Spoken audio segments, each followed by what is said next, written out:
बाबा। कान्हा, ये सब क्या चल रहा है?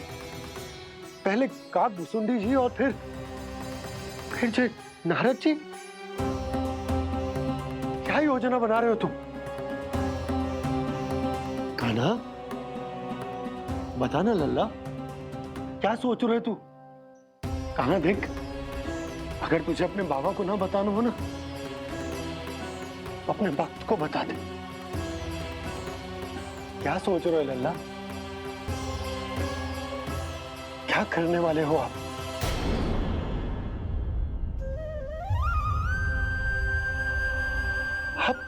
आप इतने दुखी क्यों हो? कान्हा, कान्हा, क्या होगा? क्योंकि मुझे आभास हो गया है बाबा, समय आने वाला है। कौन सा समय आने वाला है लल्ला? इसीलिए सब कुछ बदलने वाला है। भैया को मेरा सत्य पता चल जाएगा बाबा।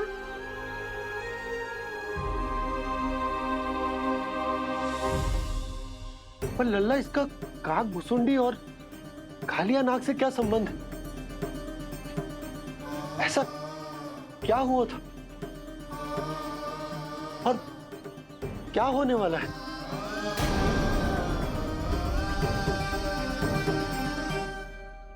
जो होने वाला है बाबा, उसका संबंध उससे है जो सैकड़ों वर्ष पहले हुआ था। महर्षि भृगु के एक वंशज थे वेद शिरोमणि, जो विंध्याचल की पहाड़ियों में साधना कर रहे थे। तभी वहाँ अश्वशिरा नाम के एक दूसरे मुनि आमंत्रण के बिना ही आ गए।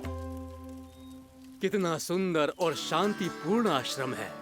यहाँ प्रभु की साधना करने में बहुत आनंद आएगा।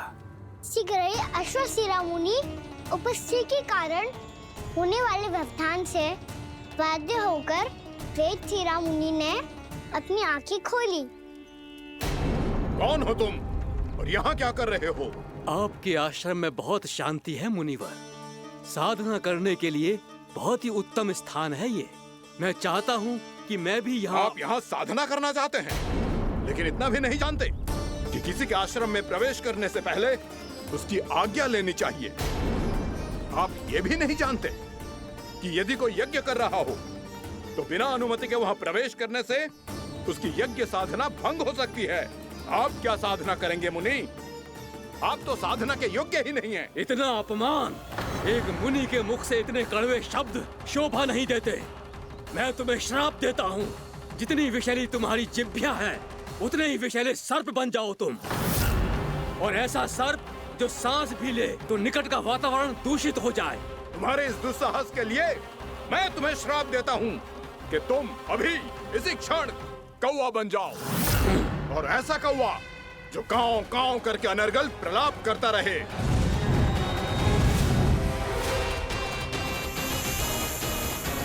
ये मैंने क्या किया? ये मैंने क्या किया? क्रोध के कारण दोनों ने एक दूसरे को श्राप दे दिया।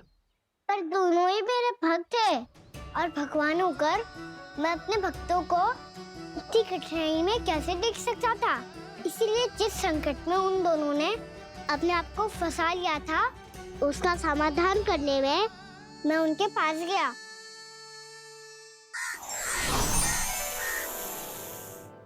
देखिए ना प्रभु, ये क्या हो गया हमसे? हमारी रक्षा कीजिए प्रभु, मार्ग दिखाइए हमें।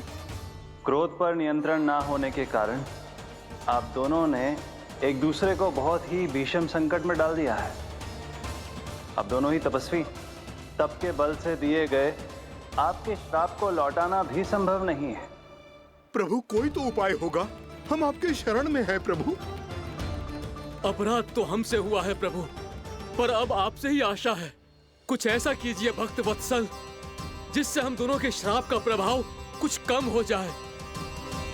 आप दोनों ही मेरे भक्त हैं, इसलिए आपकी पीड़ा का निवारण करने का एक उपाय है मेरे पास।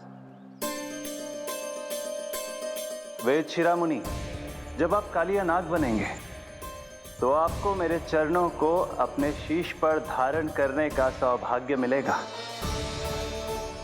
और अश्र शिरामुनि, आप काग योनि होने के बाद भी आप श्रेष्ठतम ज्ञान और सर्वाधिक यौगिक सिद्धियों के स्वामी होंगे और प्रवचन दिया करेंगे। इसके बाद अश्वशिरा मुनि काकभूषुंडी बन गए, जिन्होंने आगे चलकर सेम गरुड़ देव को रामायण सुनाई। और मुनि वेदशिरा महर्षि कश्यप और देवी कत्रियों के पुत्र कालियानाग बनकर जल में, और अब वही कालियानाग जमराज में, जिनके कारण जानकी के प्राण लगभग चले ही गए थे। अब कालियानाग को उचित स्थान पर भेजने का समय आ गया है बाबा। पर ये तो अच्छी बात है कान्हा, वेदशिरा मुनि को दिया हुआ तुम्हारा वचन भी पूरा हो जाएगा, जमुना जी की शुद्धि भी हो जाएगी। इस सब के बाद भी तुम दुखी क्यों हो? क्योंकि इसके बाद मैया के सामने मेरा रहस्य खुल जाएगा बाबा। उन्हें पता चल जाएगा कि उनका बालक कोई साधारण बालक ना है। भविष्य में जो होने वाला है उसे सबके सामने घटने से रोकना मेरे लिए भी संभव ना होगा। मैया को सब पता चल जाएगा। क्या पता चल जाएगा रे मुझे?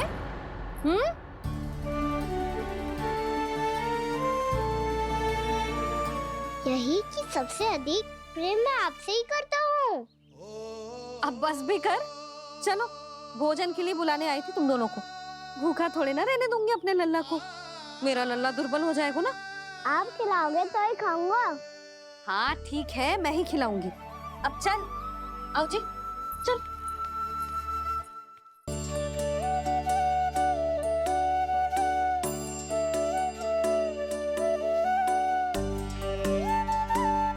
मैया खेलो ना मेरे साथ।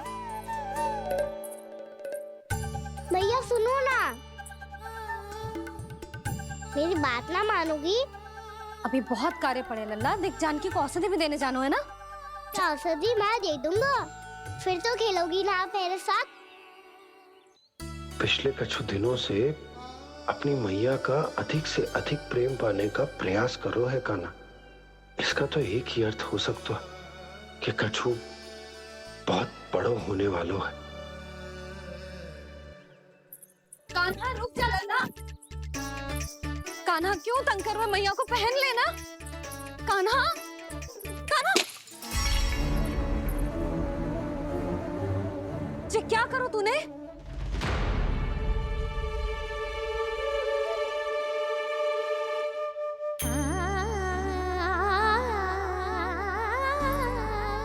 अच्छा ठीक है, अब मुंह लटकाने की आवश्यकता ना है।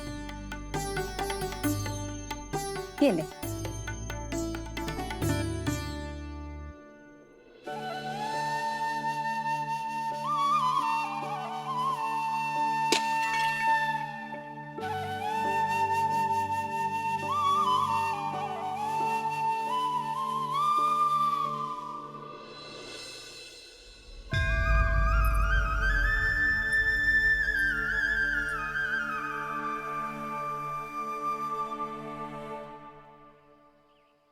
तंग करे मैया को खिजाए, खेले रूठे मनाए, लीला अनोखी करके शरारत, कान्हा दंड भी पाए।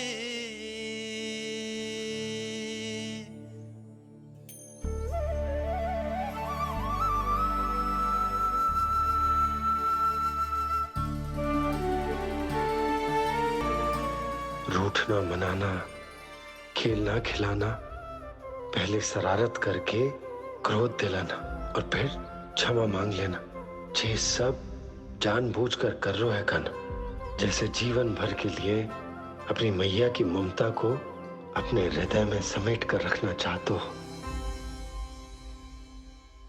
कैसे कैसे करूं उस कालिया से मित्रता, कैसे करूं उसका उपयोग?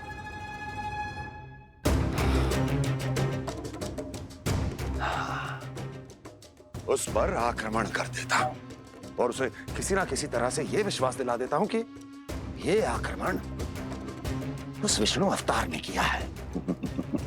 फिर वो क्रोध में आकर सारे वृंदावन वासियों को अपने विष से समाप्त कर देगा। उचित है, ये उचित है। नारायण हरि, नारायण हरि।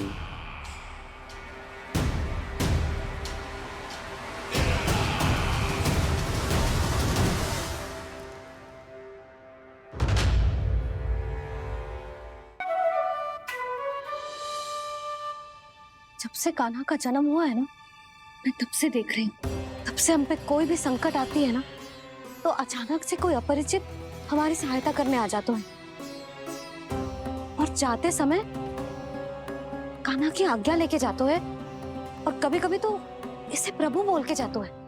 बाबा संभालो। यशोदा, इस जानकी को चढ़ो है और विचित्र विचार तुम्हारे मन में है। अरे सब जानते हैं कि हमारा परिवार राजसी, तुम्हें पता ना चलते हो वो, पर हमारे कान्हा को सब राजकुमार ही समझते हैं देखकर। इसीलिए उसे सम्मान देने के लिए सब ऐसा ही करते हैं, और कोई बात ना है।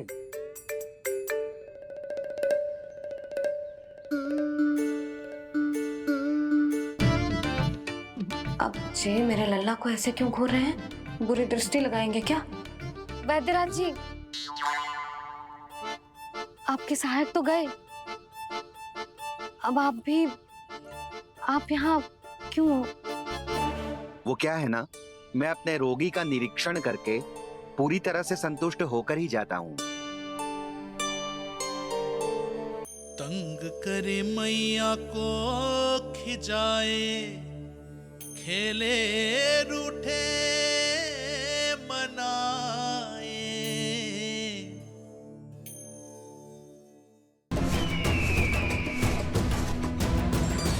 नारायण हरि, नारायण हरि।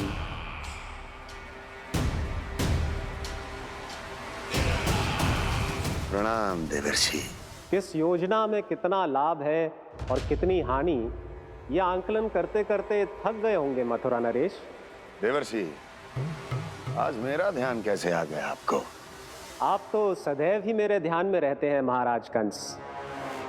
सत्य तो यह है कि मथुरा में जो भी हो रहा है मुझसे छिपा हुआ नहीं है। मैं जानता हूं कि आप किसी भी असुर को वृंदावन क्यों ना भेजें, और वो असुर कितना भी शक्तिशाली क्यों ना हो, कृष्ण का सामना नहीं कर पाता। या तो पराजय स्वीकार करके आपके पास लौट आता है, या तो फिर वीर गति को प्राप्त हो जाता है।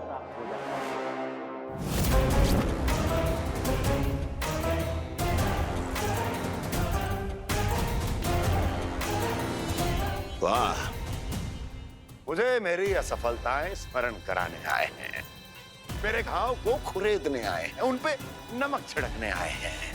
मित्र को शत्रु समझने की भूल मत कीजिए महाराज कंस।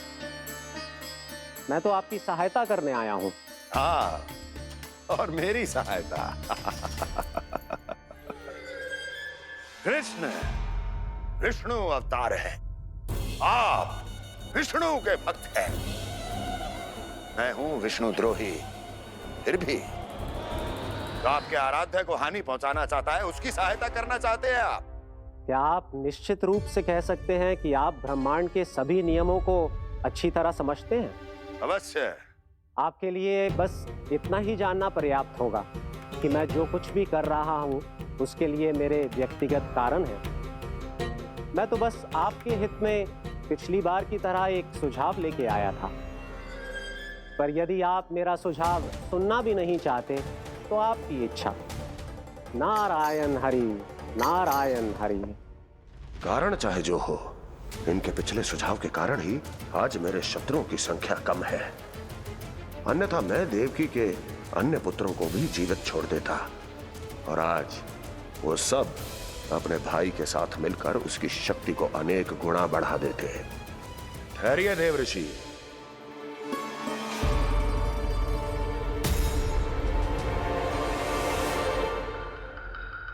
बताइए, क्या सुझाव है आपके पास? मेरे सुझाव का नाम है कालिया नाग।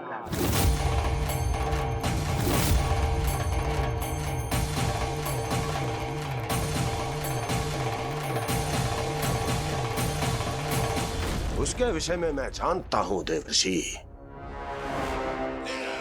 तो समस्या ये है कि मैं स्वयं उससे मिलने नहीं जा सकता, उससे भेंट नहीं कर सकता। उस कृष्ण की हत्या के लिए उसको वृंदावन जाने के लिए तैयार नहीं कर सकता। तो मत जाइए उसके सामने और ना उसे भेजिए कृष्ण के सामने। हर बार आप किसी न किसी असुर को अपने शत्रु के क्षेत्र में भेजते हैं, जहां शत्रु उसका सामना करने के लिए पूरी तरह से तैयार होता है और आपका असुर मारा जाता है। इस बार शत्रु को युद्ध स्थल चुनने का अवसर मत दीजिए महाराज। इस बार योजना का जाल ऐसे बुनिए कि कृष्ण स्वयं उसके पास जाने के लिए विवश हो जाए। कालिया नाग स्वयं काल है, मृत्यु का दूसरा नाम है। उसके विष का उपयोग अपने लाभ के लिए कीजिए महाराज। वैसे कालिया के विष की अधिकता का अनुमान तो होगा ही आपको।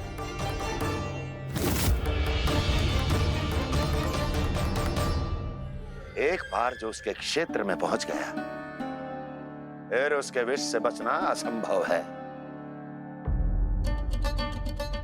उचित सुझाव है देवर्षि, उचित सुझाव है। देवर्षि, उस छलिया विष्णु की भक्ति करते करते आप भी उसके रंग ढंग सीख गए हैं। उचित है। उचित है।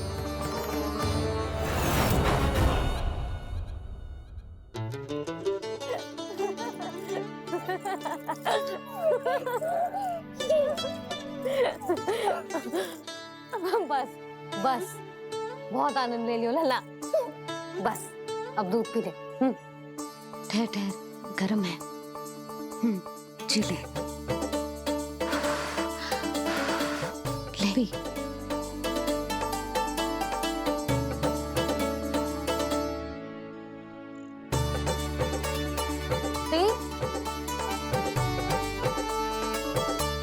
मैं ना होती तो ना जाने क्या होता तेरा। अपने आप दूध भी ना पी सकते है, भावला कहीं का। आपकी इस प्रेम के लिए तो मैं धरती पे आया हूँ मैया। मैं भी यही सोच रहा हूँ यशोदा कि तुम ना होती तो मेरा क्या होता। इसी बात पे थोड़ा दूध और कजू खाने को दे दो। अरे मैं तो भूल ही गई। तनिक ठहर जाओ जी दूध पी लेना तो आपके लिए भी कछु ले आती हूँ।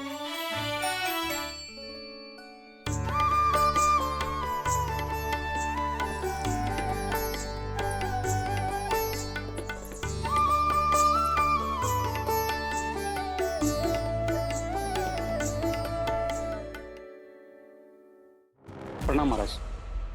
आपकी आज्ञा के अनुसार बिल्कुल वैसा ही पत्र तैयार किया है जैसा आप चाहते थे।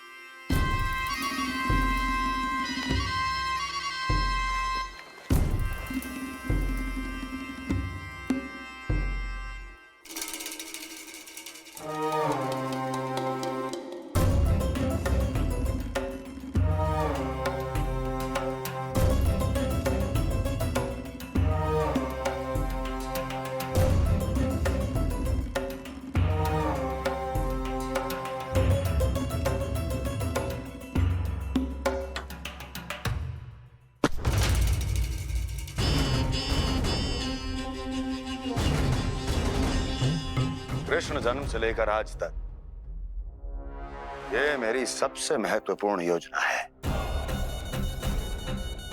इसका सफल होना निश्चित है दूत, किंतु केवल वही करना जैसा मैंने कहा है। जाओ।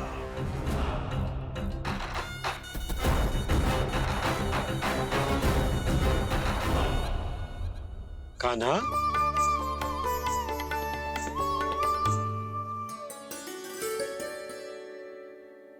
क्या होगा? बाबा मैं चाहता हूँ कि मैया की इस ममता, क्रिस्टल फ्रेम की वर्षा मुझ पे सरते ऐसे होते रहे। वो तो होती रहेगी लल्ला। अपने लल्ला के लिए किसी मैया का प्रेम कभी कम हो सकता है भला? नंदराज, वो मथुरा से एक दूत आयो है महाराज कंस का राजपत्र लेके।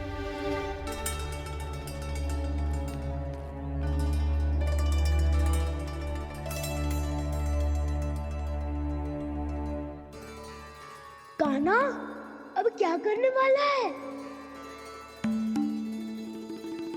तेरे बाबा कहाँ गए? हाँ? कंस मामा का खेल आरंभ हो गया है, पर मैया वो सब सुनेगी तो व्यर्थ चिंतित हो जाएगी। बस थोड़ा बाहर गया मैया, कछु खा लिए से। बाहर इस समय? मैया क्या होगा? मैया देखो ना, पीठ पे कछु हो रहा है। मेरा हाथ ना पकड़ो, आप करो ना।